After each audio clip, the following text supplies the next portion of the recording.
The biggest obstacle the police faced in investigating the murder of Biggie Smalls was that almost no one who had been present at the scene wanted to talk to the cops. As the first LAPD progress report filed on the case would note, despite the hundreds of people who attended the party, detectives have located few admitted witnesses to the shooting. Part of the problem was that Suge Knight had been identified as a suspect in the first story that appeared in the Los Angeles Times on the morning of March 9th. Knight's brother-in-law, Norris Anderson, who had taken over as general manager of Death Row while Suge was away, told the Times, "It's ludicrous for anyone out there to blame Death Row. We do not condone this type of activity, and Death Row certainly had nothing to do with it. Death Row knows how bad something like this can feel. It happened in our backyard with Tupac just a few months ago." Most observers felt that Anderson's last point was the important one. Revenge for Tupac's killing would be the main motive offered by both police and media to explain Biggie's assassination during the next few days. The rumor that Suge Knight was responsible for Biggie's death spread through the worlds of both hip-hop musicians and black gangbangers all during that day, followed soon by a story that Suge had been attacked in prison by an inmate who stabbed him 11 times with a chicken bone. Death Row replied the next afternoon with a prepared statement. Death Row Records would like to dispel all rumors and speculations of a prison stabbing incident involving Marion Knight, CEO, Death Row Records. Mr. Knight has not been part of any type of attack and is doing fine. That same day, however, an LAPD lieutenant was quoted in the Times as saying that police believed Biggie Smalls' death had been a hit, a directed target coming out of New York, Los Angeles, or Atlanta. The head of the New York Police Department's anti-gang enforcement section was even more explicit. All indications are that Biggie Smalls' murder was retaliation for Tupac Shakur's murder. The first question Russell Poole asked was why the LAPD's Major Crimes Unit hadn't taken over the Smalls murder investigation until 4 weeks after Biggie's death. "I couldn't recall a single other murder case with that kind of high profile where Major Crimes wasn't called in right from the start," Poole explained. The brass gave an explanation that they needed the resources for the Ennis Cosby case, but that was bullshit. We had another 15 or 16 detectives available. Somebody high up in the department didn't want Major Crimes involved. They only asked us to take over when Wilshire Homicide said they couldn't handle such a complicated investigation. This was a month after the murder, and I think by that time they had realized they better move control of the investigation downtown.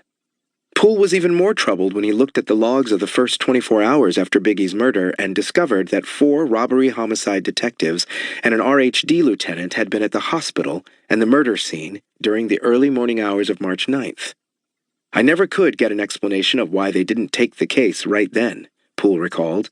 It was perplexing, to say the least. The case clearly had overwhelmed the Wilshire detectives. "During my investigation of Kevin Gaines, I was constantly over there trying to probe around," Poole recalled. "But they were going in circles. They'd start on one thing, go with it for a while, then jump on another clue that came along and drop the first thing. That's how confused they were. These were good detectives, but they didn't have experience in handling a high-profile case, and they still had to handle their normal workload of murder." Looking for a professional photographer for your next big event? Need video of your special day? Then look no further. For $100 an hour, have a professional photographer or videographer shoot your wedding, birthday party, quinceañera, bar mitzvah or bat mitzvah, anniversary party, or whatever your special occasion may be. Highlight your event with professional, crisp photos and video. Check out Charles Arness Photography on Instagram as well as book us for your next event. Must live in the Southern California area. In Wilshire. Poole believed the phone call that Wilshire detective Paul Inabu had made to him on April 1st, asking for a photograph of Kevin Gaines, was what caused the transfer of the case to robbery-homicide. "Word got around quickly," he recalled. "The lieutenant went to the captain went to the commander, and the commander went to Deputy Chief Parks. Immediately, Fred Miller was called to a meeting with the lieutenant, but no one spoke to me. Your partner is supposed to keep you informed, but all Fred would tell me was that we had been offered the case, and he was in charge." When Poole asked if detectives had followed up on the report that Kevin Gaines had been involved in drug deals and gun sales involving Suge Knight and Death Row Records, he was told to leave it alone. My superiors made it clear they didn't want to probe that clue, Poole recalled. They didn't want cops going around with that photograph, showing it to people. Poole decided not to make waves. I understood that the brass had political considerations. My approach was to keep my mouth shut and my eyes open, to be the same detective I'd always been, but keep quiet about it. What most rankled Poole was his exclusion from Miller's meetings with their lieutenant and captain. They already understood that I was an aggressive investigator, and they were concerned about keeping me contained, Poole said. The best way to do that was to withhold information.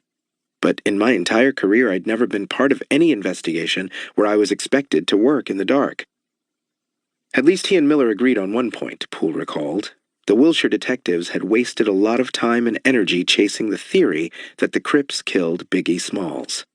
The story had been started by a pair of anonymous tipsters who phoned Wilshire Division and told detectives there that Biggie had been killed because he owed the South Side Compton Crips money for security work, and that Keefe D was the shooter.